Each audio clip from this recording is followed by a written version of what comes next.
Hello everyone, this is the Bearded Historian on TikTok, and this is part 3 of where the bombs had fallen. He didn't allow her the chance to answer. He turned and opened the door. As he threw it open, he glanced down at his watch briefly. 15 minutes left. The boys went through a box in the corner as they decided on the most important toys to take. Ben was 5. Bryce was 2. Ben was such a smart little boy for his age, and it seemed like Bryce was right behind him. George wished so badly they were growing up with more opportunities. They lived in a poor country.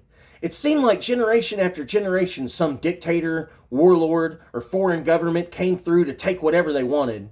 They fought over resources and land, and families like his didn't even have enough money to send their kids to school. How could they ever have a future if they grew up here? But none of that mattered right now. He had 15 minutes to get his children to safety and come back for the only woman he had ever been in love with. He had absolutely no idea how to do any of this without her.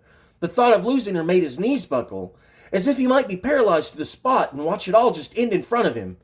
He managed to shake himself out of it and move forward anyway. George grabbed both boys by their shirts, lifted them up, and tucked one under each arm. They shouted and yelled at him, kicking and screaming as they promptly dropped all the toys they had just picked from the box. He was sure they were shouting about their stuff, or to put them down, but their words were all muddled inside of his head. He only heard what sounded like a stopwatch ticking in his mind.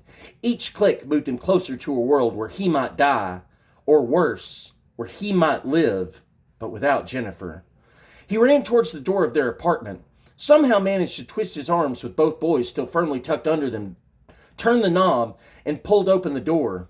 He looked down to the hallway to the stairwell, only to see dozens of other people trying to do the exact same thing. They all heard the same alarms. They were all terrified and wanted to get to safety just like he did. Lots of children running everywhere. Lots of people screaming and crying. All obstacles that he would have to get through if he wanted to get back in time to save her. He pushed his way through them, shoved people out of the way, held the boys as close to himself as possible. He was slammed against the wall twice. The second time, he banged his head against something solid.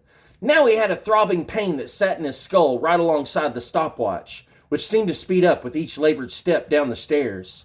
As he reached the bottom of the second flight, he tried to squeeze past a woman that had a toddler sitting on her shoulders.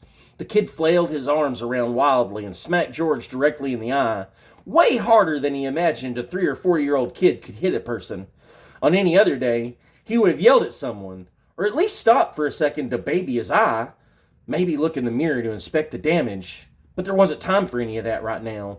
He just shoved past her and down the stairs. Suddenly he was out the door. He ran to the area where other people stood with their children, assumed it was a designated safe area of some kind outside the bombing path. He immediately sat the children down and planted them firmly on their butts, and then grabbed Ben by his face. Bryce screamed and yelled and asked over and over, "Where is Mommy?" And this is the end of part 3.